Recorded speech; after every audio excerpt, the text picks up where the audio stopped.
If you watch this video till the end, you will learn the top 3 skills that makes a pro way better than you. Let's jump right into it. The first skill includes aiming and dodging. We'll cover them both simultaneously. First of all, let's talk about non-throwers. 3 most important things you've got to focus on is your enemy's movement direction, movement speed, and bullet speed. Some bullets like Brocks are slower than others like Colettes. Slower bullets are easier to dodge. The general rule of thumb when aiming is to aim ahead of your target's movement. So if the target is traveling in a straight line, they're easy to kill. But what about HRF brawlers? It's a bit more complicated with them. There are 2 techniques to aiming with HRF brawlers. One is to aim ahead, of course. The other is aiming slightly behind the enemy. That way, the enemy thinks the shot is going ahead of them, but because the bullets are actually going behind them, when they dodge, they end up walking into it. Which of the 2 your opponent is using is something you'll have to figure out by observing them, of course. Most of the time, players with good aim as HRF brawlers will use both. And since HRF brawlers hit multiple consecutive shots, they'll often use a technique known as dancing. Dancing is when the enemy copies your movement as they're attacking in order to get the maximum value out of their shot. And when you're caught in a dance, you can't easily escape, especially if the enemy knows how to tangle.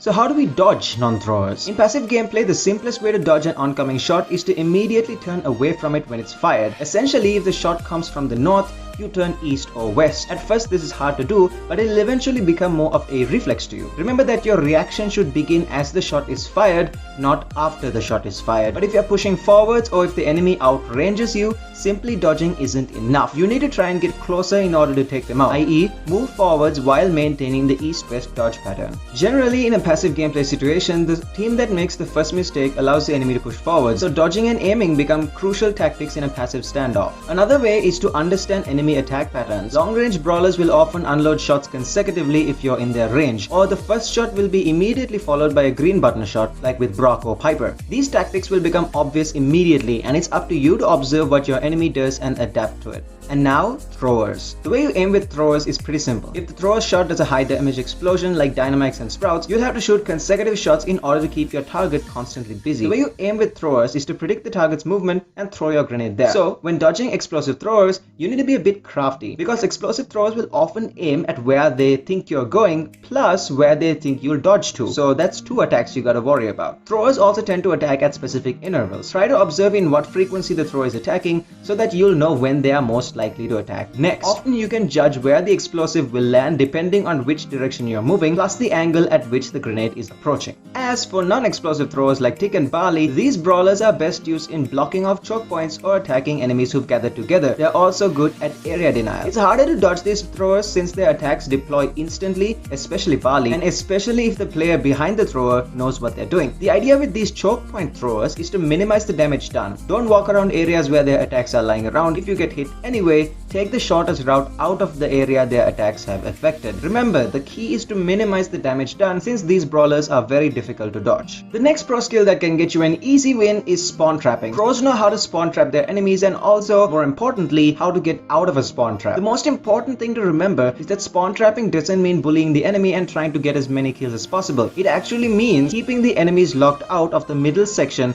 of the map. I asked a 38,000 trophy player on my Discord server for spawn trapping tips, and he had these to say. Link to the server is in the description, by the way. First off, how do we spawn trap? There are a few things to keep in mind when spawn trapping. 1. You must never ever push too far into their spawn, because if you push too far and you die, then they can break the trap and return to the game. Second, when you're spawn trapping, make sure to stay at a distance where you can control your enemy without being killed. Brawlers who can control areas while hiding behind walls like Ems, Rico, Spike and Throwers are fantastic brawlers to maintain a trap. 3. Keep all escape routes covered. Spawn traps are a form of passive gameplay, and like I said before, the team that makes the first mistake allows the enemy to push forward, so make sure that all escape routes your enemy have are closed off. 4. The main idea is to maintain mid-control. Keep enemies out of the middle area, never push too far into their spawn, be wary of enemy assassins as they can go aggro and break the trap. Always have the 3 lanes covered, don't over push.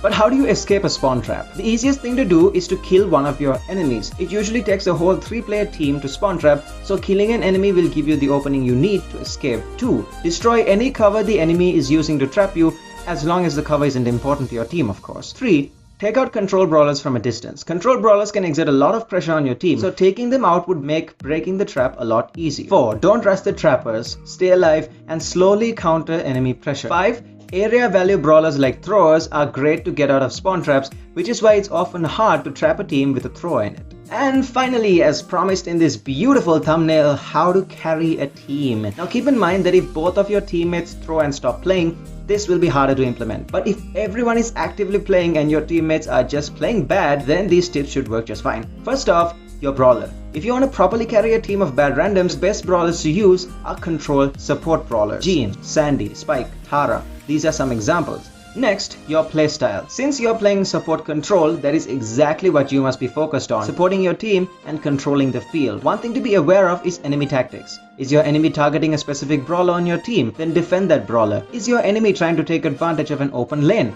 Then cover that lane. Is a teammate struggling to hold a lane? If you've secured yours, don't hesitate to help them out. This is why it's important to be both a supporter and a controller. It allows you to keep the game in your hands. If your brawler is directly countered by the enemy, of course, this will get harder.